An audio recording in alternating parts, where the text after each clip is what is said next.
Guys आप सभी लोगों का स्वागत है। इस वीडियो का लाइक टारगेट रहेगा 2000 लाइक्स। मैं चाहता हूँ कि तुम लोग 2000 लाइक्स कंप्लीट कर देना, वीडियो को शेयर कर देना। तो चलिए शुरू करते हैं। तो कहानी की शुरुआत में हम देखते हैं कि जियोन अपने अपार्टमेंट में आराम से सोया हुआ था। वो यहाँ पे काम करता था तो अचानक से इलेक्ट्रिसिटी चली जाती है। तब उसका कलीग लेक्स कहता है कि जाओ जाकर देखो। वो न्यू एम्प्लॉय रहता है तो वो उसे मना भी नहीं कर सकता था कि आखिर क्या हुआ है, और लेक्स उसे ऑर्डर दे रहा होता है। तब ये जाता है रूफ टॉप पर देखने के लिए कि आखिर ये सर्किट कैसे कट गई है और क्या हो रहा है।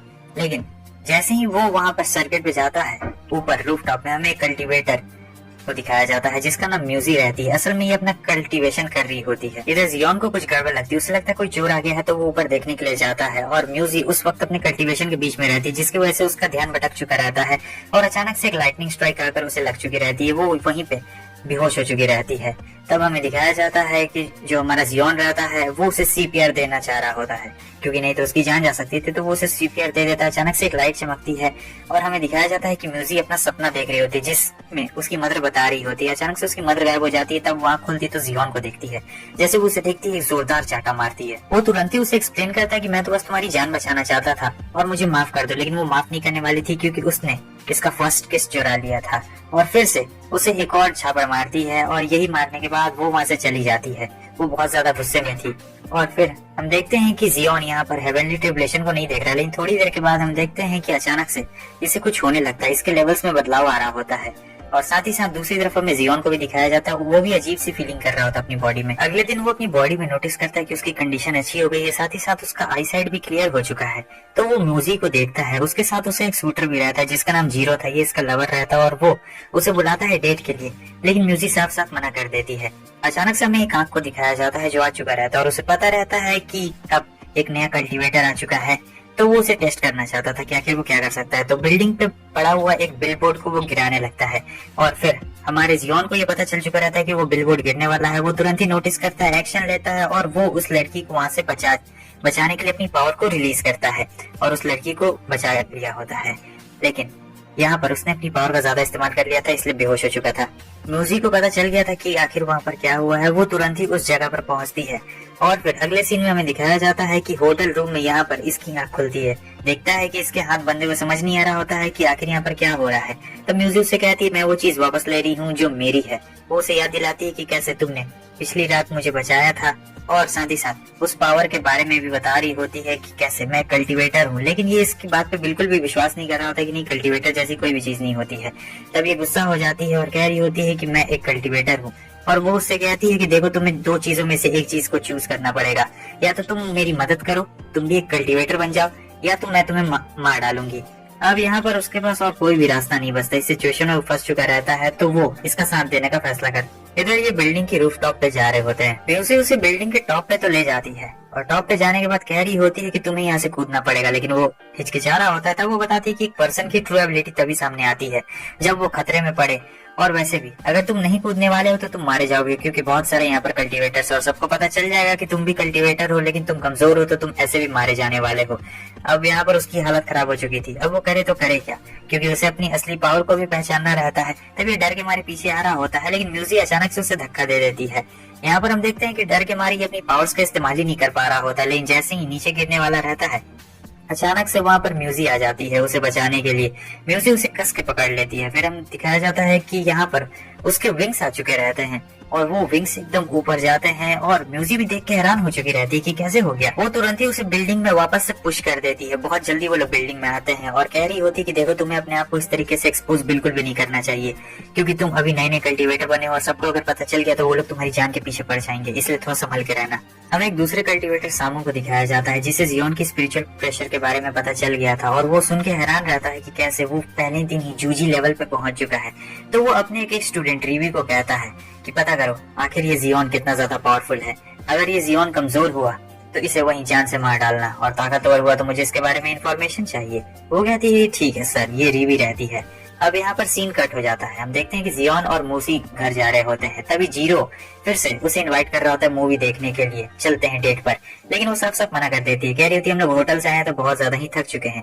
ये सुनने के बाद उसे बहुत ही ज्यादा गुस्सा आ जाता है कि क्या ये लोग होटल से आए हैं, और फिर वो जाता है जियोन को मारने के लिए, लेकिन तब तक मूसी उसके बीच में आ जाती है और देती है उसे एक जोरदार चाटा और कह रही होती है कि मेरे अलावा और कोई भी इसे टच नहीं कर सकता। कुछ दिन के बाद हमें दिखाया जाता है ये दोनों बैठे हुए रहते हैं, जहाँ पर जियोन अपना पुराना कीपैड वाला मोबाइल चला रहा होता है। ये देखकर मूसी को गुस्सा आता है और वो तुरंत ही खड़े खड़े उसे एक नया फोन गिफ्ट कर देती है और कह रहा होता है ये कि देखो तुम इतनी ज्यादा पावरफुल हो तो तुमने मुझे मारा क्यों नहीं। तो वो बता रही होती है कि तुमने मेरी आधा से ज्यादा स्पिरिचुअल पावर को एब्सॉर्ब कर लिया है और अगर तुम्हें कुछ हो जाता है तो इसका मतलब मुझे भी खतरा हो जाएगा, मैं भी गायब हो जाऊंगी, इसलिए तुमने नहीं मारा। और इधर ये लोग जब बात कर रहे होते हैं तब हमें ये दिखाया जाता है कि रिवी यहाँ पर आ चुकी रहती है। यहाँ पर रिवी की एंट्री हो गई रहती है और वो अपना शिकार ढूंढ रही होती है और आपको पता है कि उसका शिकार कोई और नहीं बल्कि जियोन होने वाला है। यहाँ पर रिवी अपने सिडक्शन टेक्निक का इस्तेमाल करने वाली थी। इसके सिडक्शन टेक्निक से ये होता है कि वो पता लगा सकती है कि कौन कौन बंदा मतलब ऐसा हो सकता है, मतलब जियोन यहाँ पर कौन हो सकता है। सो ये अपने फाइनल सिडक्शन टेक्निक का इस्तेमाल कर देती है और इस एक ही टेक्निक में बहुत सारे बंदे फंस रहे होते हैं, लेकिन कोई भी किसी बंदे में वैसा स्पिरिचुअल पावर नहीं रहता है तो वो सबको लात गुस्से से मार रही होती है, लेकिन सब लोग फिर भी इसकी तरफ पूरे तरीके से अट्रैक्ट हो रहे होते हैं। तो ये सोचती है कि मेरी ये टेक्निक काम नहीं करने वाली है, मुझे कुछ और करना पड़ेगा। तब ये किसी और टेक्निक के बारे में सोचती है और यहाँ पर इसके दिमाग में एक बहुत ही खतरनाक आइडिया आ गया था। तो हम देखते हैं कि ये सीधे लेक्स को फंसा लेती है। लेक्स यहाँ बातचीत कर रहा होता है, लेक्स काफी अजीब व्यवहार करता है, कह रहा होता है कि मैं अभी आता हूँ। तो जियोन को यहाँ कुछ गड़बड़ लग रही होती है और हमें ये दिखाया जाता है कि वो भी अब उसके पीछे जा रहा होता है। लेक्स यहाँ पर मिलने के लिए आ चुका रहता है लीवी से, लेकिन वो देखती है कि इसके अंदर भी कोई भी स्पिरिचुअल प्रेशर नहीं है। तब फिर से गुस्सा हो जाती है और कह रही होती है कि बाय मैं जा रही हूँ, लेकिन लेक्स उसका पीछा कर रहा था क्योंकि वो उसके जाल में फंस चुका था। ये काफी गुस्से में रहती है और देती है उसे एक जोरदार पंच, लेकिन तब तक जियोन आ जाता है और वो उसे पकड़ लेता है। अब ये जियोन को देख लेती है और देखता है कि ये क्या मेरा दोस्त अजीब हरकतें कर रहा है, तो ये तुरंत ही अपने दोस्त गिरा डालता है। फिर कहता है कि ठीक है मैं चलता हूँ और भागना शुरू कर देता है, लेकिन पीछे से कोई हमला करता है और ये कोई और नहीं बल्कि रिवी रहती है। रिवी इस पे अपने सिडक्शन टेक्निक का इस्तेमाल कर रही थी और यहाँ पर उसका टेक्निक काम कर गया था। रिवी उसे कहती है चलो बिल्डिंग के रूफटॉप पे चलते हैं और ये बिल्कुल उसकी बात मान लेता है, आ भी चुका रहता है। ये यहाँ पर एक पोर्टल बना देती है, मतलब एक ऐसा बना देती है जिससे बाकी को ना पता चले कि ये दोनों कल्टीवेटर यहाँ पे, लेकिन ये अभी भी उसके सिडक्शन टेक्निक में रहता है तो अजीब व्यवहार कर रहा होता है। तो फाइनली ये अपने टेक्निक को वापस से उल्टा कर देती है, जिससे सारी सिडक्शन टेक्निक उड़ चुकी रहती है और ये कहती है कि अब मैं तुम्हें नहीं छोड़ूंगी, मैं तुम्हारी जान ले लूंगी। और जारी होती है सीधा उस पर हमला करने के लिए और इधर इसकी हालत खराब हो जाती है कि आखिर क्यों मेरी जान के पीछे सभी लोग पड़े हुए हैं। और रूरी कह रही होती है कि अब तुम नहीं बचने वाले हो, लेकिन ये कह रहा होता है कि देखो तुम कुछ गलत समझ रही हो, ऐसा बिल्कुल भी नहीं है। वो भागने की कोशिश करता है लेकिन रूरी काफी तगड़ी होती है और काफी ज्यादा तेज भी रहती है। वो रूरी से बिल्कुल नहीं बच पाता है। रूरी उसे देती है एक जोरदार लात, वापस से नीचे गिर चुका रहता है और कह रही होती है कि अब तुम गए, तुम्हारा खेल खत्म हो चुका है। वो हमला करती लेकिन तभी कोई और भी आ चुका रहता है और हम देखते हैं कि मूसी वहां पर आ चुकी रहती है। हालांकि रूरी ये देख लेती है कि मूसी बहुत ज्यादा कमजोर है और फिर हमें ये पता चलता है कि वो उसे एक चीज भी देती है और बता रही होती है कि तुम्हें इस चीज का इस्तेमाल करना है। रूरी जानती थी कि मूसी कमजोर हो चुकी है और मूसी उसके सामने बिल्कुल भी नहीं टिक सकती थी, इसलिए वो बहुत ही ज्यादा खुश रहती, कह रही होती कि अब तुम नहीं बचने वाली हो। लेकिन यहाँ पर मूसी भी हार नहीं मानने वाली थी, वो भी पूरी तरीके से तैयार रहती है और कह रही होती है इसे कि तुम जाओ और बताती है कि पहले मैंने तुम्हें बताया था ना तुम्हें अपनी टेक्निक का किस तरीके से इस्तेमाल करना है और क्या क्या करना है। ये सारी बातें सुन लेने के बाद रूरी आती है मूसी पे हमला करने के लिए, लेकिन ये भी तैयार रहती है और दोनों में घमासान लड़ाई शुरू हो जाती है। लेकिन मैंने कहा ना मूसी कमजोर रहती है क्योंकि उसकी आधा से ज्यादा स्पिरिचुअल पावर तो जियोन ने ही एब्सॉर्ब कर ली रहती है। और यहाँ पर खतरनाक दोनों के बीच में लड़ाई चल रहा होता है, लेकिन रूरी के पास अपर हैंड रहता है। वो मूसी को बहुत बुरी तरीके से मार रही होती है, मतलब कोई चांस ही नहीं बच रहा होता है। वो कह रही होती है कि भाग जाओ यहाँ से। जियोन भागने की कोशिश करता है लेकिन हम देखते हैं कि यहाँ पर बहुत ही बुरी तरीके से मूसी को चोट लग चुकी रहती है, वो काफी बुरी तरीके से घायल हो चुकी थी। अब ये सारी चीजें देखने के बाद जो हमारा जियोन रहता है उसे वहां से जाने की हिम्मत बिल्कुल नहीं हो रही होती। यहाँ पर ये अपनी शील्ड से रोकने की कोशिश कर रही होती, कह रही होती कि जाओ यहाँ से, लेकिन जियोन अब भागने वालों में से बिल्कुल भी नहीं था क्योंकि वो जानता था अगर वो गया तो मूसी नहीं बचने वाली है। और इस तरफ हमें दिखाया जाता है सामो को, जिसने कुछ स्टूडेंट्स को मार दिया रहता है और वो इंतजार कर रहा था मूसी का ब्लड पीने के लिए। वो चाहता था कब उसका ब्लड टेस्ट करे। इधर रूरी मूसी को एक जोरदार लात मारती है और वो एकदम जाकर गिर चुकी रहती है और कह रही होती है कि अब तुम्हारा अंत आ चुका है। लेकिन अचानक से जियोन उसके बीच में आ चुका रहता है और जब वो अपनी आंख खोलती है तो देखती है कि ये क्या, यहाँ तो जियोन मर चुका है, मतलब तलवार उसके आसपास घुस गई है। और फिर उसकी मदर का उसका चेहरा याद आता है, जहाँ पर उसकी मदर ने बताया था कि तुम्हारा फ्यूचर में होने वाला जो हस्बैंड होगा वो कैसा होगा। लेकिन अचानक से फिर वो सारे सपने गायब हो चुके रहते हैं और वो जियोन के पास आ जाती है। लेकिन रूरी ऐसा बिल्कुल भी नहीं होने देती है। जियोन आगे हाथ तो बढ़ाता है लेकिन अचानक से देखता है कि ये क्या, ये मैं कहाँ आ गया हूँ, क्या ये मैं मर गया हूँ। तभी वो एक बंदे को दिखाया जाता है जिसका नाम शीन रहता है, और वो जियोन को देख के हैरान रहता है। वो उसे एक स्पिरिचुअल वेपन दिखाता है और जैसे ही वो स्पिरिचुअल वेपन देखता है वो समझ चुका रहता है कि ये कोई और नहीं बल्कि मूसी के वंशज है। और ये बंदा कह रहा होता है कि तुम तो हमारे फैमिली के डिसेंडेंट बिल्कुल भी नहीं लग रहे हो। तब ये चालाकी करता और बता रहा होता है कि नहीं, मैं मूसी का हस्बैंड हूँ। और इस बात को सुनकर वो बंदा काफी ज्यादा खुश हो जाता है और वो कह रहा होता है कि तुम टेंशन बिल्कुल भी मत लो, मैं तुम्हें एक वेपन देता हूँ, तुम इसका इस्तेमाल करो, फिर देखो तुम अपनी पावर का इस्तेमाल कैसे कर सकते हो। और जब तुम वापस जाओगे तब रियलिटी में तुम्हारी पावर बहुत ज्यादा बढ़ चुकी रहेगी। और वो बहुत ज्यादा खुश रहता है। फिर वो उसे बाय कहता है और वहां से चला जाता है। अचानक से हमें ये दिखाया जाता है कि एक बहुत ही स्ट्रॉन्ग पावर यहाँ पर रिलीज होती है, और ये स्ट्रॉन्ग पावर किसी और की नहीं बल्कि जियोन की ही रहती है। और जियोन अब पहले से ज्यादा ताकतवर बन चुका रहता है।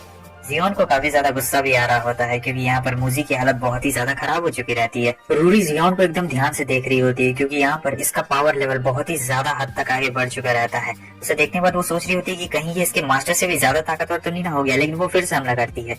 वो तो बस अपनी एक ही उंगली से इसकी पावर को खत्म कर डालता है। रूरी जान रही थी कि अब वो जीत नहीं सकती है क्योंकि वो बहुत ज्यादा कमजोर हो चुकी है, मुंह से उसका खून भी निकल चुका रहता है, तो इसलिए वो खुद भी आत्महत्या करने के लिए जा रही होती है। लेकिन तब तक जियोन उसे रोक देता है और कह रहा होता है ये सब करने की कोई भी जरूरत नहीं है। वो काफी फ्रेंडली नेचर का बनता है, लेकिन यहाँ पर रूली को बहुत ही ज्यादा गुस्सा आ रहा होता है और वो वहां से चली जाती है। इसके बाद मूसी उससे पूछने की कोशिश करती है, कहती है कि चलो तुम कमरे में, मैं तुम्हें बताती हूँ कि क्या है। और वो पूछ रही होती है कि बताओ आखिर ये पावर कहाँ से आई। लेकिन जियोन उसे नहीं बताना चाहता था। वो चुप हो जाता है और कहता है कि मुझे नहीं पता आखिर मेरे पास ये पावर कहाँ से आ गई है। मगर मूसी को भरोसा नहीं रहता है, तो वो उसे कमरे में ले जाती है और पूछ रही होती है कि बताओ आखिर क्या बात है। लेकिन अभी भी वो उसे बिल्कुल भी सच्चाई नहीं बता रहा होता, कह रहा होता है कि मुझे नहीं पता है, मैं ऐसा बिल्कुल भी नहीं जानता हूँ। तब ये सोच रही होती कि आखिर इसने मेरी पावर एब्सॉर्ब कैसे की होगी। तब ये फिर से उसे बांध देती है और कह रही होती है कि तुम्हें मेरे साथ लीक लैंड का कल्टीवेशन करना पड़ेगा। और इस टेक्निक की मदद से दोनों एक दूसरे के पास्ट में देखने लगते हैं, जहाँ पर हम देखते हैं कि जियोन एक अलग ही जगह पर पहुंच चुका रहता है। उसके सामने में एक बहुत बड़ा दरवाजा दिखाई पड़ता है और जैसे ही वो उस दरवाजे के पास की होल को जाके टच कर, तब ये दूसरी जगह पर पहुंच जाता है। देखता है कि छोटी मूजी यहाँ पर रहती है और जब वो उसके पास में आती है तब ब्लैक होल ऑन हो जाता है। ये लोग ब्लैक होल में चले जाते हैं और ब्लैक होल में जाने के बाद वो देखता है कि यहाँ पर हमें मूजी के पास्ट को दिखाया जा रहा होता है। मूजी भी वहीं पे रहती है। यहाँ पर मूजी को भी अलग ही चीज दिखाई दे रही होती है और हमें ये दिखाया जाता है कि कैसे एक बंदे ने मूजी को मदर को मार डाला था। और ये सारी चीजें वो देख रहा होता है लेकिन कुछ कर भी नहीं सकता था। अब जियोन को यहाँ पर पता चल चुका रहता है कि आखिर मूजी इतनी ज्यादा गुस्सैल क्यों रहती है और साथ ही साथ उसका पास्ट कितना ज्यादा कॉम्प्लिकेटेड है, किस बंदे ने उसकी मदर को मारा था। सो फाइनली अब ये लोग वापस से होश में आ चुके रहते हैं कल्टीवेशन से।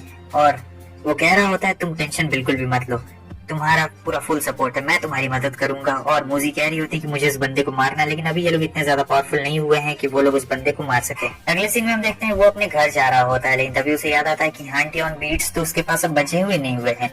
तब वो अपने कमरे में जाता है। जब वो अपने कमरे में जाता है तब देख के हैरान हो जाता है क्योंकि रूडी वहाँ पे रहती है। असल में उसके पास जाने के लिए कोई जगह नहीं रहती है और लेक्स इंट्रोड्यूस करता है अपने नए पार्टनर से, रूम पार्टनर से। तो वो कह रही होती है क्या तुम मुझ पे फेवर कर सकते हो, आज रात मुझे यहीं पे सोना है। तब ये कुछ भी नहीं कर सकता था, तो ये नीचे वाली बेड पे सो जाती है और अब बचे हुए रहते हैं बस जियोन और लेक्स। लेक्स कह रहा था चिंता मत करो, हम दोनों साथ में सो जाएंगे।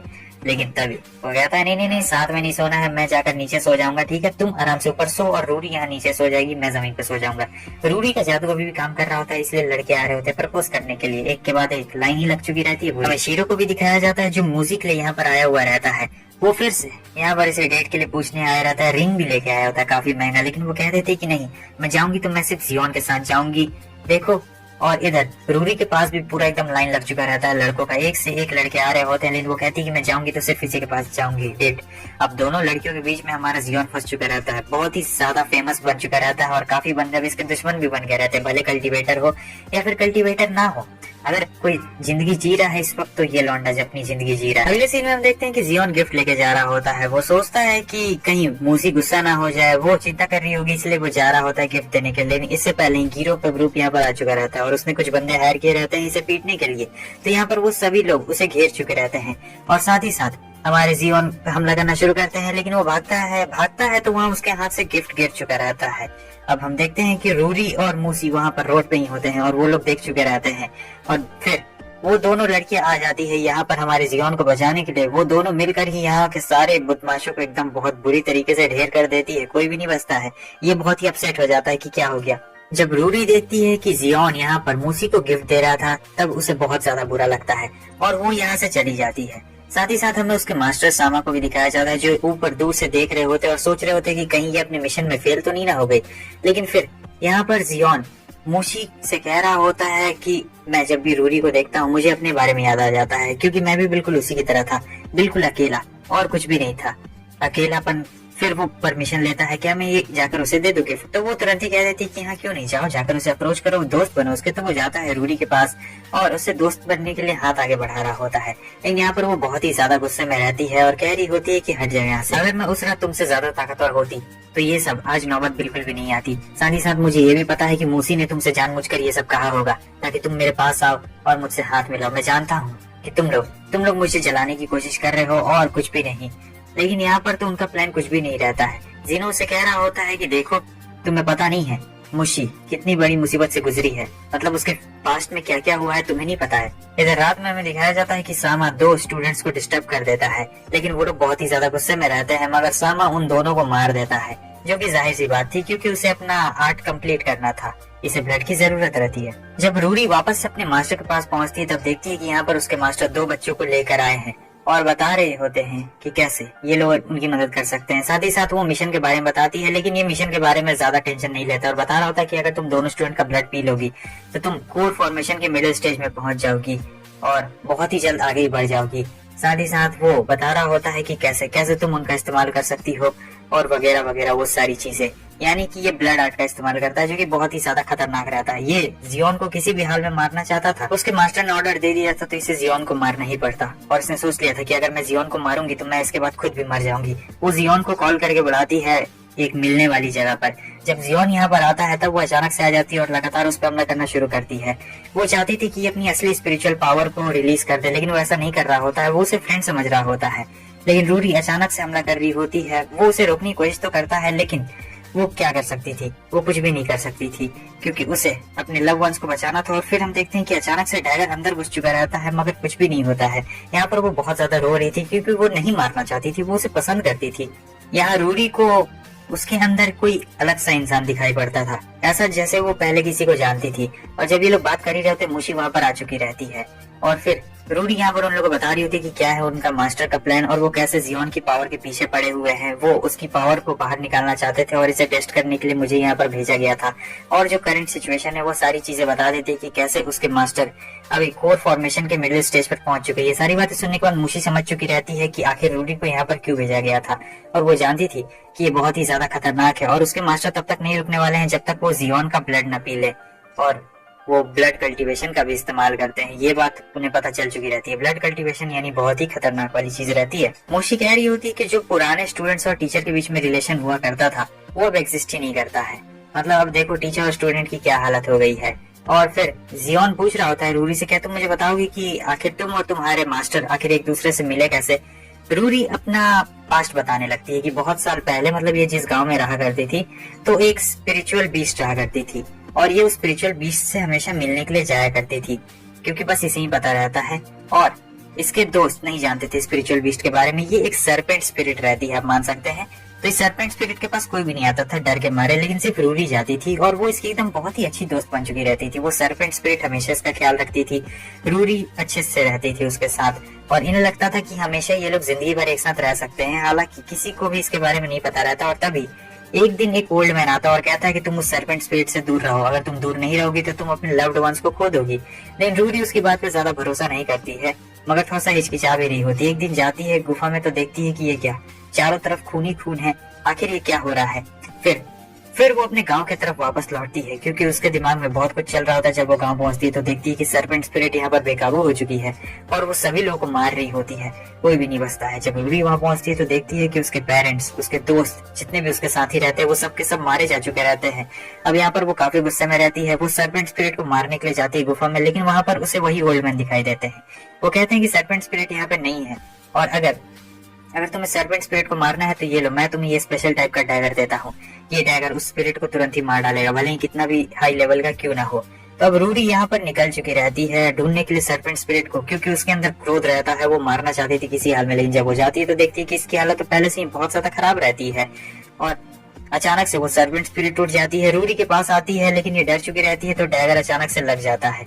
लेकिन यहाँ पर सर्वेंट स्पिरिट बस उसके सर के ऊपर जो चोट लगी हुई थी उसे हील करने की कोशिश कर रही थी और कुछ भी नहीं। असल में तो वो उसे नुकसान पहुंचाने ही नहीं चाहती थी, लेकिन रूरी को कुछ समझ नहीं आता है और यहाँ पर वो काफी जोर से रोने लगती है। अब जब सर्पेंट स्पिरिट खत्म हो चुकी रहती है तो वो देखती है कि ऊपर में वो महान इंसान है, तो वो समझती है कि ये कोई भगवान है, इसलिए वो माफी मांगती है और कह रही होती है कि प्लीज क्या आप मेरे दोस्त मेरे पेरेंट्स को जिंदा कर सकते हैं। लेकिन ये बताता है कि नहीं, ऐसा करना प्रकृति के नियमों के खिलाफ है, लेकिन अगर तुम चाहो तो मैं तुम्हें और भी ज्यादा ताकतवर बना सकता हूँ। क्योंकि अब रूरी के पास यहाँ पर इनके अलावा कोई भी नहीं बचता है। विलेज में जितने लोग थे सबके सब मारे जा चुके रहते हैं और अब आपको पता चल गया होगा कि आखिर रूरी अपने मास्टर से कैसे मिली। मगर फिर कुछ सालों के बाद यहाँ पर रूरी को ये पता चलता है कि उसके जो मास्टर है वो ब्लड कल्टीवेशन का इस्तेमाल करते हैं, मतलब ब्लड पीते हैं और अपनी पावर को बढ़ाते हैं। और साथ ही साथ वो जानती थी कि उनका अगला विक्टिम मैं ही होने वाली हूँ, इसीलिए वो थोड़ा संभल के रहा करती थी, क्योंकि सामू कभी भी उसे मार सकता है। और अब ये सारी चीजें यहाँ पर क्लियर हो चुकी है, वो लगभग पूर्ण फॉर्मेशन में पहुंच चुका है। इसका मतलब ये है कि अगर ये लोग अपने स्पिरिचुअल वेपन से भी उस पर हमला करेंगे तो इतनी आसानी से बिल्कुल नहीं हरा सकते हैं, क्योंकि वो फाइंड आर्ट में पहुंच चुका है। ये कल्टीवेशन लेवल होता है, तो उसे हराना बहुत ही ज्यादा मुश्किल होने वाला है। उसे हराने के लिए इन्हें एक स्पेशल ट्रैप को प्रिपरेशन करना पड़ेगा। फिर हम देखते हैं कि मूसी उसे स्पिरिचुअल बॉल के बारे में बता रही होती है, और अगर ये स्पिरिचुअल बॉल ये एब्जॉर्ब कर लेता है जियोन, तब इसके अंदर का जो स्पिरिचुअल वेपन है वो बाहर निकल जाएगा। स्पिरिचुअल बॉल को एब्जॉर्ब करने के बाद स्पिरिचुअल वेपन बाहर निकल जाता है और वो उसी के बारे में बता रही होती है। लेकिन इसमें एक खतरा ये भी रहता है कि जो तुम्हारा स्पिरिचुअल वेपन है वो बहुत ज्यादा खतरनाक हो सकता है। असल में ये स्पिरिचुअल वेपन तुम्हारी बॉडी को नुकसान भी पहुंचा सकता है या फिर तुम्हारे ऊपर काबू भी कर सकता है, और अगर काबू कर लिया तो तुम आउट ऑफ कंट्रोल हो जाओगे और इसमें उसकी मौत भी हो सकती है। इसीलिए स्पिरिचुअल वेपन को संभालना बहुत ज्यादा ही मुश्किल होता है, हर कोई नहीं संभाल सकता है। लेकिन इससे कोई फर्क नहीं पड़ता है जियोन को। वो कह रहा होता है कि कोई दिक्कत वाली बात नहीं है, मैं स्पिरिचुअल वेपन को बड़े आराम से संभाल लूंगा, क्योंकि इन्हें हराना रहता है जामू को, और उसे हराने के लिए ये लोग कुछ भी कर सकते हैं, कुछ ना कुछ तो करना ही पड़ेगा। तो वो उसे भरोसा दिलाता है, तो वो ज्यादा इंतजार ना करते हुए उसके हाथ काट देती है। और फिर यहाँ पर स्पिरिचुअल वेपन हमें दिखाया जाता है कि उसका स्पिरिचुअल वेपन जो रहता है वो एक लेडी रहती है। आप इसे एक स्पिरिट भी कह सकते हैं, लेकिन ये एक वेपन रहती है। अब यहाँ पर देख के ये लोग हैरान हो जाते हैं और ये वेपन कह रही होती है कि देखो, तुम्हारा भले ही कल्टीवेशन पावर बहुत ही ज्यादा हाई हो, लेकिन तुम उस लेवल के नहीं हो कि तुम मुझे कंट्रोल कर सकते हो। और यही कहने के बाद वो धीरे धीरे कर गायब हो चुकी रहती है। हालांकि देख के एकदम हैरान रहते हैं कि मतलब कोई स्पिरिचुअल वेपन एक लेडी रहती है। वो अपनी बात बता के गायब हो चुकी रहती है। अब देखते हैं हम यहाँ की मूसी सोई हुई रहती है, लेकिन इससे नींद नहीं आ रही होती है। ये सोचता है कि चलो फिर से एक्टिवेट करने की कोशिश करता हूँ, लेकिन एक्टिवेट हो नहीं रहा होता। तभी आवाज आती है कि कोशिश करते रहो, हार बिल्कुल भी मत मानना। अगले दिन के सीन को हमें दिखाया जाता है कि जियोन यहाँ पर टहलने जा रहा होता है, लेकिन तब तक गिरो आ चुका रहता है। गिरो ने 2 कल्टीवेटर्स को हायर कर लिया रहता है जियोन को मारने के लिए, और दोनों कल्टीवेटर्स काफी ज्यादा ताकतवर रहते हैं। तो जियोन के पास रास्ता नहीं बचता, लेकिन तब तक आ चुके रहते हैं उसके दोस्त मूसी और रूरी अकेले ही इन दोनों को संभाल रहे होते हैं। लेकिन ये दोनों कल्टीवेटर्स भी कमजोर नहीं रहते हैं, ये दोनों कल्टीवेटर्स भी बहुत ज्यादा ताकतवर रहते हैं। मगर अब ज्यादा देर की बात नहीं रहती है, इनकी लड़ाई शुरू हो चुकी रहती है, जहाँ पर ये दोनों हमला करते हैं, लेकिन इनके पास कुछ स्पेशल ट्रिक्स रहती है। इन स्पेशल ट्रिक्स की मदद से ये दोनों इन दोनों को पकड़ डालते हैं। जहाँ पर अब ये लोग हमला कर रहे होते हैं जियोन के ऊपर। जियोन एक से तो बचता है, लेकिन दूसरे वाले से नहीं बच पाता है। यहाँ पर वो बुरी तरीके से घिर चुका रहता है, इसके पास रास्ता नहीं बचता है। ये अपने स्पिरिचुअल वेपन को बाहर निकाल लेता है। जैसे अपने स्पिरिचुअल वेपन को बाहर निकालता है, इसका स्पिरिचुअल वेपन बड़े आराम से उन दोनों को यूं ही हरा डालता है। और ये दोनों एकदम देख के हैरान रहते कि स्पिरिचुअल वेपन है इसके पास। फिर भागने की कोशिश क्या होने वाली थी, मूसी आराम से हरा देती है। गिरो तो यहाँ पर एकदम डर के मारे भाग चुका रहता है, और ये दोनों माफी मांग रहे होते, कह रहे होते कि प्लीज माफ कर दो। गिरो चला गया था यहाँ से। मास्टर को भी दिखाया जाता है जो देख रहा होता है कि तो ये है। वो काफी ज्यादा खुश रहता है जियोन की प्रोग्रेस से, क्योंकि उसे जान से मार कर खून भी तो पीना रहता है। नेक्स्ट सीन में हमें दिखाया जाता है रूरी को विश्वास नहीं हो रहा था कि जियोन ने बस एक ही दिन में स्पिरिट वेपन को एक्वायर कर लिया। फिर उसे वो दिन याद आ रहा होता है जिस दिन वो दोनों साथ में लड़े थे। लेकिन शायन ने जियोन से कहा था कि वो ये बात किसी को भी ना बताए कि उसने उसे बीट्स दिया है, तो इसलिए वो रूरी से झूठ बोल देता है। रूरी पूछ रही होती है उसके स्पिरिट वेपन का नाम, तब इन्हें पता चलता है कि इसका तो कोई नाम ही नहीं है। अब इसका कोई नाम नहीं रहता है, तो जियोन उसे नाम देता है जो कि रिन रहता है। और फिर री भी उन सबको गुड बाय कहती है और कह रही होती है कि वो सबसे पहले अपने आप को ट्रेन करेगी। उसके बाद जो मोजी रहती है वो भी वहाँ से जाने लगती है। तो हमें ये दिखाया जाता है कि जियोन और री बस यहाँ पर अकेले बच चुके रहते हैं। जियोन अपनी स्पिरिचुअल पावर बढ़ाना चाहता था, तो रिन यहाँ पर एक पोर्टल खोलती है और वो लोग एक दूसरे डायमेंशन में एंटर कर चुके रहते हैं। रिन उसे बताती है कि ये टियान बीट्स का डायमेंशन है। यहाँ पर ये अच्छी तरीके से क्रिएट कर सकता है और साथ ही साथ बता रही होती है अपने फर्स्ट मास्टर के बारे में, और इसी की वजह से इसका कल्टीवेशन लेवल इतना ज्यादा हाई है। वो जियोन से कहती है कि तुम एसेंडेंट सोल लेवल पे तुरंत ही पहुंच सकते हो, लेकिन जियोन को ये याद रखना पड़ेगा कि आगे चलकर प्रॉब्लम भी हो सकती है, तो वो ज्यादा कुछ कंफ्यूजन अपने दिमाग में क्रिएट ना करे। और बता रही होती है कि कैसे वो और भी ज्यादा पावरफुल बन सकता है। फिर रिन उसे एक्सप्लेन कर रही होती है कि देखो तुम्हारा स्पिरिचुअल पावर दूसरे पर्सन से आया है, इसलिए तुम्हारा जो कल्टीवेशन पावर है वो थोड़ा सा कम है। तुम्हें अपना सॉल्यूशन निकालना पड़ेगा कि आखिर तुम किस तरीके से इसका इस्तेमाल करना चाहोगे। तुम एक ही बार में अपनी प्रॉब्लम को नहीं बढ़ा सकते हो। और साथ ही साथ वो ये भी बता रही होती है कि देखो तुम्हें बहुत ज्यादा टाइम भी लग सकता है या फिर कम टाइम भी लग सकता है, ये तुम्हारे ऊपर है कि तुम अपने स्पिरिचुअल एनर्जी को किस तरीके से करते हो। मगर जियोन के पास इतना टाइम कहाँ रहता है। वो कहता है कि कोई शॉर्टकट तरीका बताओ, तो वो उसे शॉर्टकट तरीका बताती है जहाँ पर इसकी एनर्जी काफी ज्यादा फ्लो हो रही होती है। फिर से हमें ये दिखाया जाता है कि अब ये वापस से करने वाला रहता है, थोड़ा सा और शॉर्टकट इस्तेमाल करेगा क्योंकि टाइम इतना रहता नहीं है, तो वो उसे बता देती है मेथड। अब यहाँ पर जो जियोन रहता है वो शॉर्टकट मेथड का इस्तेमाल करने जा रहा होता है। तो जब ये शॉर्टकट मेथड का इस्तेमाल करने वाला रहता है, रिन कहती है कि देखो इसमें तुम्हारी बॉडी को थोड़ी बहुत प्रॉब्लम भी हो सकती है। रिन वो कहता है चिंता मत करो, मेरे पास वैसे भी इतना ज्यादा टाइम नहीं है। सो यहाँ पर ये शॉर्टकट मेथड का इस्तेमाल करना शुरू कर देता है। हमें दिखाया जाता है कि इस मेथड का इस्तेमाल करने से इसकी बॉडी में एकदम दर्द होना शुरू हो चुका रहता है, लेकिन वो सोच रहा होता है कि ये दर्द तो मूजी के पास्ट के कंपेयर में कुछ भी नहीं है, अभी तो ये सब बस शुरू हुआ है, मुझे और भी ज्यादा स्ट्रांग बनना पड़ेगा। अब जब मूजी और रूडी के बारे में वो सोच रहा था, उनका पास्ट कितना ज्यादा बुरा था, हमें दिखाया जाता है कि एक स्पिरिट ट्री इन लोगों को देख रहा होता है और वो सीधे आ जाता है हमला करने के लिए।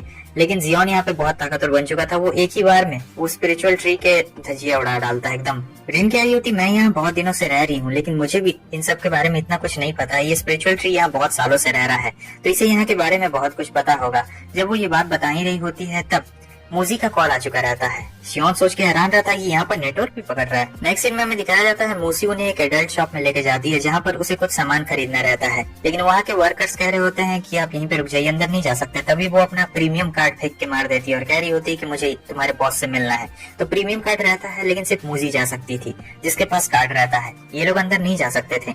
तब मूसी उसे कुछ लो लेवल जेम्स दे देती है जिससे वो यहाँ पे शॉपिंग कर सके और बताती है कि मैं बस थोड़ी देर में आ रही हूँ। तो अब इसके पास रहता है, लेकिन इसे समझ में नहीं आ रहा होता है कि आखिर खरीदा जाए तो क्या खरीदा जाए, क्योंकि इसने पहले कभी नहीं खरीदा। असिस्टेंट के दिमाग में आइडिया आता है कि क्यों ना मैं इसे बेवकूफ बना दूं। तो वो कहती है कि चलिए सर, मैं आपको कुछ चीजें दिखाती हूँ। वो उसे तुरंत ही यहाँ पर सामान वाले रूम में ला देती है जहाँ पर बहुत सारी चीजें रहती है और बता रही होती है ये सारे वैल्यूएबल आइटम्स। हालांकि इसकी कीमत सिर्फ 50 ही रहते हैं, लेकिन वो 500 मांग रही होती है। 500 से बहुत ज्यादा लगता है क्योंकि इसके पास रहते सिर्फ 50 ही हैं, तो वो मना कर देता है, कह रहा होता है कि नहीं मुझे इसकी कोई भी जरूरत नहीं, और जाने लगता है वहां से। तभी वो असिस्टेंट एक चाल चलती है और कहती है कि सर क्यों ना आप एक बेट लगाएं, आपको एक बॉक्स निकालना पड़ेगा और बॉक्स में जो भी निकलेगा वो आपका हो जाएगा। काफी रेयर चीजें भी निकल सकती है। हालांकि उसे लग रहा होता है कि शियोन नहीं कर पाएगा, लेकिन शियोन को यहाँ पे बहुत ज्यादा इंटरेस्ट आ रहा होता है और वो इसके लिए मान चुका है। दूसरी तरफ हमें दिखाया जाता है ये मालिक चेक कर रहा था कि सही में इसका वीआईपी कार्ड असली है या फिर असली नहीं है। तो मूजी यहाँ पर एक चीज लेने के लिए आई रहती है और ये बंदा कह रहा था कि आप सचमुच उन्हें एक प्रीमियम आइटम में से देने वाले हैं, क्योंकि ये तो बहुत ज्यादा हो जाएगा। लेकिन जो वहाँ स्टोर का मालिक रहता है कह रहा होता है कि इससे कोई फर्क नहीं पड़ता है। मूसी बताती है कि उसे क्या चाहिए और फिर ये मालिक बता रहा होता है कि देखो इससे कोई फर्क नहीं पड़ने वाला है, क्योंकि कुछ ही दिनों में हमारा ब्रांच बंद हो जाएगा, तो हम लोग सामान दे दे या फिर ना दे इससे कोई भी फर्क नहीं पड़ने वाला रहता है। वैसे वो पेंडेंट बहुत ही ज्यादा कीमती है और काफी ज्यादा स्पेशल भी है, लेकिन वो बंदा कह रहा होता है कि ऐसा क्यों। तो वो बताता है कि एक बहुत ही ताकतवर इंसान अब यहाँ पे आने वाला है और हमारा शॉप भी बंद हो जाएगा, तो इससे कोई फर्क नहीं पड़ता है, क्योंकि काफी बड़ी तबाही अब कुछ ही दिनों के अंदर यहाँ पर मचने वाली है। फाइनली हमें दिखाया जाता है कि अब ये लोग आ चुके रहते हैं उस ट्रेजर वाले शॉप पे, तो जहाँ पर इन लोग को एक बॉक्स चुनना रहता है। तो यहाँ पर हमारा शियोन एक बॉक्स देख रहा होता है और जब वो बॉक्स देखता है तो इसके दिमाग में हलचल मचने लगती है कि ये बॉक्स तो अच्छा है, लेकिन वो बॉक्स नहीं चुनता है। वो रिन को कहता है कि तुम एक बॉक्स क्यों नहीं चुनती हो, तुम चुनो, तुम जो चुनोगी। तब रिन यहाँ पर एक बहुत ही साधारण सा बॉक्स चुनती है, जिसे देखकर ये खुश हो जाती है कि इसके अंदर क्या ही निकलने वाला है और कह रही होती है कि ठीक है आप ले जाइए।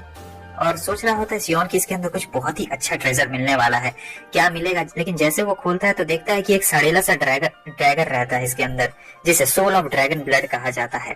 अब फिर सामान लेने के बाद ये लोग चले जाते हैं। ये लड़की बहुत ज्यादा खुश हो जाती है और अपने बॉस को बताती है कि कैसे उसने चूना लगा दिया है। तो वो पूछता है कि शियोन ने क्या चुना, तो बताती है सोल ऑफ ड्रैगन ब्लड चुना है उसने। और जैसे ही मालिक की बात सुनता है उसकी आंख फटी की फटी रह जाती है, क्योंकि वो तो कीमती से भी कीमती ट्रेजर रहता है। सीन कट होता है, हम देखते हैं कि रूडी अपने मास्टर सामू के पास आती है और उसे बता रही होती है कि कैसे क्या क्या हो गया है। लेकिन सामू को पहले से ये सारी बातें पता रहती है, क्योंकि सामू उनके ऊपर पहले से ही निगरानी रख रहा होता है और वो सारी बातें अच्छी तरीके से जानता था कि जो रूडी है वो उन लोगों के साथ मिल चुकी है और अपने मास्टर को ही खत्म करने का प्लान बना रही है, क्योंकि सामू की नजर हर वक्त उनके तरफ ही रहा करती थी। तो रूरी को पता चल गया था कि अब वही अगली शिकार है। सामू हमला करने लगता है और रूरी तुरंत यहाँ से भागना शुरू कर देती है। सीन फिर से कट होता है। इधर हमें मूसी और शियोन को दिखाया जाता है, जहाँ पर उसे डैगर तो मिल चुका रहता है और ये डैगर बहुत ही ज्यादा खास रहता है, क्योंकि रिन उसे बता रही होती है इस डैगर की स्पेशलिटी की कैसे एंसेस्टर्स ने इसके अंदर एक ड्रैगन को कैद करके रखा है और अगर वो ड्रैगन बाहर निकला तो बहुत तबाही मचाएगा। वो तो खुश रहा था कि चलो ड्रैगन है, मैं तो बाहर निकालूंगा तो बहुत ही ज्यादा मजा आ जाएगा। लेकिन रिन उसे कह रही होती कि ऐसा करना बिल्कुल भी ठीक नहीं रहेगा, क्योंकि वो ड्रैगन आउट ऑफ कंट्रोल हो जाएगा। साथ ही साथ जो अलग अलग बीस्ट रहते हैं वो काफी ज्यादा पावरफुल रहते हैं और इन्हें बाहर निकालना यानी बहुत बड़ा खतरा। अगर तुम में इतनी कैपेबिलिटी नहीं रही कि तुम इन्हें संभाल सको तब ये सब चीज तबाह कर सकते हैं। और जब वो ये बात बताती तब थोड़ा सा वो डर भी चुका रहता है, लेकिन फिर भी वो चाहता था कि वो इस डैगर का जरूर इस्तेमाल करे। यहाँ पर वो थोड़ी सी पावर का इस्तेमाल करता है तो हम देखते हैं कि इसके क्लोन्स बन चुके रहते हैं और एकदम सेम टू सेम लग रहे होते हैं सारे के सारे क्लोन्स, और ये पहले से पावरफुल भी हो गया था। फिर वो आगे डैगर के बारे में थोड़ी सी और भी इंफॉर्मेशन दे रही होती है कि कैसे ये क्लोन्स और भी ज्यादा बढ़िया काम कर सकते हैं। तभी इसे रूरी की आवाज आती है, जिसे पता चलता है कि इसके मास्टर को सारी बातें पता चल गई है और वो उसके जान के पीछे पड़ा है। तभी तुरंत ही जाने लगता है, लेकिन मूसी उसे रोकती है और कह रही होती है कि जरा 1 मिनट यहीं पे रुको। मूजी ने जो उस एंशिएंट स्टोर से लॉकेट खरीदा हुआ रहता है वो उसे पहना देती है और कह रही होती है कि अपना ख्याल रखना। दूसरी तरफ हम देखते हैं कि सामू रूरी का पीछा कर रहा था। उसने रूरी को अपना 16 साल से शिष्य इसलिए बनाया था ताकि एक दिन वो उसे मार सके, क्योंकि अब रूरी काफी ताकतवर बन गई है और अगर वो उसका ब्लड पी लेता है तो ये भी बहुत ज्यादा पावरफुल बन जाएगा। वो लगातार रूरी पे हमला करते जा रहा होता है, उसे चारों तरफ से अब आग से घेर चुका रहता है। अब रूरी के पास कोई ऑप्शन नहीं रहता है और इधर जियोन आ चुका रहता है। वो भी पंच मारता है एकदम खतरनाक वाला, लेकिन वो संभाल लेता है। पंच का कुछ असर ही नहीं हो रहा होता है उसके ऊपर। तब खतरनाक वाली लड़ाई चल रही होती है और साथ ही साथ मूजी भी आ जाते हैं। वो तीनों एक साथ हमला कर रहे होते हैं, लेकिन यहाँ पर उनके हमले का कुछ भी असर नहीं हो रहा होता है। तभी यहाँ पर वो तीनों एक साथ मिलकर हमला करते हैं उसके शील्ड के ऊपर, लेकिन यहाँ भी कुछ भी असर नहीं हो रहा होता है और शियोन अपना डैगर निकाल चुका रहता है। यहाँ पर उसने डैगर से भी हमला करने की कोशिश की रहती है और इस बार डैगर का हमला लग जाता है। थोड़ा सा यहाँ पर कट आ चुका रहता है। ये देखकर सामू भी थोड़ा सा हैरान हो चुका रहता है कि ऐसे कैसे, तो वो शियोन को पकड़ लेता है, लेकिन हम देखते हैं कि ये नकली वाला शियोन रहता है। असल में बात ये रहती है कि डैगर की वजह से ये अपना क्लोन भी बना सकता था और जो इसके क्लोन रहेंगे वो बिल्कुल एकदम असली जैसे लगेंगे। तो इन लोगों ने पहले ही प्लान बना लिया था कि कैसे कैसे ये लोग हमला करेंगे सामू के ऊपर, क्योंकि सामू को हराना इतना ज्यादा आसान नहीं है, हलवा नहीं है। वो बहुत ही ताकतवर है। इन तीनों की कंबाइंड पावर को मिलाकर ही उसकी पावर अकेली ज्यादा रहती है। तब यहाँ पर सामू समझ चुका रहता है कि जब तक ये डैगर इस बच्चे के हाथ में रहेगा तब तक मैं थोड़ा सा कमजोर पड़ूंगा, इसलिए वो अपनी पावर दिखा रहा होता है। लेकिन ये रिन को बाहर समन कर देता है, क्योंकि रिनी एक ताकतवर थी जो उसकी पावर को संभाल सकती थी। यहाँ पर वो कहती है कि भाग जाओ तुम लोग यहाँ से, मैं इसे अकेले संभाल लूंगी। लेकिन शियोन नहीं जाना चाह रहा होता है, लेकिन रिन उससे कहती है कि तुम लोग भाग जाओ यहाँ से, मैं इसे अकेले संभाल लूंगी, तुम लोगों को टाइम भी मिल जाएगा। तो अब इनके पास कोई और रास्ता बिल्कुल भी नहीं बचता है। और फिर हम देखते हैं कि रिन वापस आ चुकी रहती है और ये लोग एक फॉर्मेशन तैयार कर रहे होते हैं। इधर जो सामू रहता है वो भी हमले के लिए रेडी रहता है और फिर दोनों जाते हैं साथ में हमला करने के लिए। इधर से रूरी भी आती है, लेकिन हमले का कुछ भी असर नहीं हो रहा होता है। उसने अपनी पावर इतनी ज्यादा बढ़ा दी रहती है ब्लड आर्ट की वजह से कि इसके ऊपर कुछ भी असर नहीं हो रहा होता है। रूरी ने एक बुक भी ढूंढी हुई रहती है। असल में रूरी उसकी जासूसी कर रही थी, जहाँ पर उसे पता रहता है कि ये बहुत ही ताकतवर हमला करने वाला है। ये हमला अगर इन्हें लग जाता है तो इनका खेल यहीं पे खत्म हो जाएगा, क्योंकि इसने बहुत लोगों का ब्लड पिया हुआ है और उससे इसकी एनर्जी यानी कल्टीवेशन लेवल बहुत ही हाई लेवल तक पहुंच चुकी है। तो मूसी को यहाँ पे डर लगता है और वो भागने के लिए कह रही होती है रूरी को। वो लोग तुरंत ही भागने लगते हैं, लेकिन ये कहता है कि मैं भागने बिल्कुल भी नहीं दूंगा। फिर से स्पिरिट को यहाँ पर समन कर लेता है, क्योंकि हमला ताकतवर आने वाला था। रूरी उस हमले को संभाल लेती है, क्योंकि रूरी ताकतवर थी। अब वो जानता था कि जब तक ये स्पिरिट इसके पास है तब तक कुछ भी नहीं हो सकता है। तब हमें ये दिखाया जाता है, वो फैसला करता है रूरी को बताने का कि कैसे वो जो स्नेक स्पिरिट है, वो पहले से जानता था कि जो स्नेक स्पिरिट है वो बहुत ज्यादा काम कर सकता है। यहाँ पर पास्ट बताया जा रहा होता है और उसने रूरी को देखा था बचपन में। तो बचपन में ये रहता है कि रूरी का मतलब जब से पैदा हुई थी तभी से उसके अंदर कल्टीवेशन पावर थी और ये बात सामू बहुत अच्छी तरीके से जानता था। इसलिए उसने सोचा क्यों ना इस बच्ची का इस्तेमाल किया जाए और बहुत सारे लोगों का ब्लड पिया जाए। और फिर आगे की कहानी हमें ये बताई जाती है कि इसलिए उसने वो सारी ट्रिक चली। असल में तो स्नेक स्पिरिट की कोई भी गलती थी ही नहीं। उसने जानबूझकर उसे अपने वश में करके भड़का दिया था, जिससे वो सभी लोगों को मार दे। और यहाँ पर इसने एकदम परफेक्ट प्लान चला था, जिसकी वजह से वो रूरी को डैगर देता है रूरी जाती है, स्नेक स्पिरिट को मार देती है, उसके बाद वो उसके शिष्य बन जाती है। ये सारा इसके प्लान का एक पार्ट रहता है और उसे स्नेक स्पिरिट का स्पिरिट कोर भी मिल चुका था। जब रूरी ये सारी बातें सुनती है वो एकदम हिम्मत हार चुकी रहती है, उसमें जरा भी हिम्मत नहीं रहती है कि उसने ये क्या कर दिया। उसने अपने बेस्ट फ्रेंड को मार दिया, तो वो जाती है हमला करने के लिए, लेकिन यहीं पे उसका प्लान काम कर जाता है। वो रूरी को पकड़ने वाला था, लेकिन वो ध्यान नहीं देता है कि शियोन का डैगर भी आ गया रहता है पीछे से, और हम देखते हैं कि वो डैगर उसे लग चुका रहता है। और जब डैगर लगता है, इधर हमें दिखाया जाता है इसे, ये प्लेन में अपना आराम से आ रहा होता है मस्त फ्लाइट से, क्योंकि बहुत ही अमीर बंदा रहता है। लेकिन पता चलता है कि मौसम बिगड़ा हुआ है, लेकिन मौसम सही में बिगड़ चुका रहता है। अब जब मौसम बिगड़ता है तो जो इनका पायलट रहता है वही पैराशूट लेके कूद चुका रहता है यहाँ से, और ये दोनों सोच रहे थे कि अब क्या करें, लेकिन अभी भी एक पैराशूट बचा हुआ रहता है, तो दोनों पैराशूट लेके यहाँ से उतरने वाले रहते हैं। और हमें दिखाया जाता है मूसी को, जो कि ऊपर जा रही होती है, प्लेन के ऊपर चली जाती है, और यहाँ पर ये पूरे प्लेन को ही काबू कर लेती है, क्योंकि प्लेन के अंदर अब कोई भी नहीं रहता है और इसे जरा भी भनक नहीं रहती है। इसे लगता है कि कोई नॉर्मल सा हमला आने वाला है, लेकिन यहाँ पर मूसी बहुत बड़े हमले की प्लानिंग करती है। वो सीधे प्लेन को ही सामू की तरफ फेंक रही होती है, और यहाँ पर ये भी अपनी फुल पावर का इस्तेमाल करता है उससे बचने के लिए, मगर मूसी की पावर इतनी ज्यादा नहीं रहती है कि वो कर सके। तभी हमें दिखाया जाता है कि एक लाइटनिंग स्ट्राइक पड़ती है, और यहाँ पर जियोन को बहुत गुस्सा आता है, क्योंकि यहाँ पे मूसी बेहोश हो चुकी रहती है और उसके अंदर का जो असली पावर रहता है वो अब यहाँ पर जाग चुका रहता है। आप देख सकते हैं जो उसका कोर है। तभी आता है सामू उस पे हमला करने के लिए काफी तेजी के साथ, लेकिन यहाँ पर जो जियोन रहता है वो हमला करके उसका हाथ काट डालता है काफी तेजी के साथ। लेकिन अभी भी ये हार नहीं मानता है। ये अपना एक बहुत ही ताकतवर ब्लड आर्ट का इस्तेमाल कर रहा होता है, जो काफी ज्यादा खतरनाक होने वाला था। सब लोग हार मान रहे होते हैं कि अब वो नहीं बचने वाले हैं। तभी स्पिरिट बाहर आ चुकी रहती है और उससे कह रही होती है कि अपनी असली पावर का इस्तेमाल करने के लिए। और फिर हमें ये दिखाया जाता है कि लग चुका रहता है उसे हमला, और साथ ही साथ सब लोग जा रहे होते हैं। यहाँ पर उसने पकड़ लिया रहता है मूसी को मारकर वो बेहोश कर डालता है। तो शियोन को बहुत गुस्सा आता है। अब दोनों के बीच में लड़ाई तो होती है, लेकिन शियोन इतना ज्यादा ताकतवर नहीं रहता है।